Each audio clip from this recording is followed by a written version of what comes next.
நாகப்பட்டினத்தில் புத்தூர் அண்ணா சிலை பகுதியில் நாளை விஜய் பிரச்சாரம் மேற்கொள்ள காவல்துறை அனுமதி வழங்கியிருக்கிறது.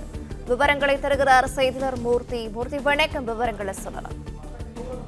வணக்கம். தமிழக வெற்றிக் கழக தலைவரும் நடிகருமான விஜய் நாளை உங்கள் விஜய் நாகை வருகிறேன் என்ற பிரச்சாரத்தை தொடங்குகிறார். நாளை காலை நாகை மாவட்டத்திற்கு வருகை தந்து மக்கள் சந்திப்பு இயக்கத்தை நடத்த உள்ளார். விஜய் பிரச்சாரம் செய்வதற்காக 7 இடங்களை குறிப்பிட்டு ஏதாவது ஒரு இடத்திற்கு அனுமதி வழங்க வேண்டும் என நாகை மாவட்ட தமிழக வெற்றி கழகத்தினர் சார்பில் மனு அளிக்கப்பட்டது. இந்த நிலையில் காவல்துறையினர் பல்வேறு நிபந்தனைகளுடன் நாகை புத்தூர் ரவுண்டானா பகுதியில் மக்கள் சந்திப்பு இயக்கத்தை நடத்த அனுமதி அளித்திருந்தனர்.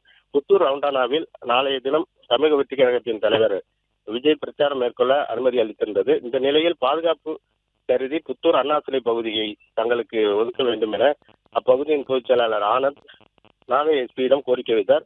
அதனைத் தொடர்ந்து புத்தூர் அண்ணா சிலை பகுதியில் விஜய் பிரச்சாரம் மேற்கொள்ள நிபந்தனைகளுடன் அனுமதி அளிக்கப்பட்டுள்ளது.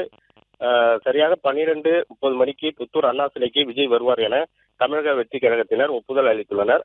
அரை மணி நேரத்தில் பேச்சை முடிக்க வேண்டும். விஜய் பிரச்சாரம் மேற்கொள்ளும் வாகனத்தை தொடர்ந்து வரக்கூடாது. பொதுமக்களுக்கும் போக்குவரத்திற்கும் இடையூறு செய்யக்கூடாது.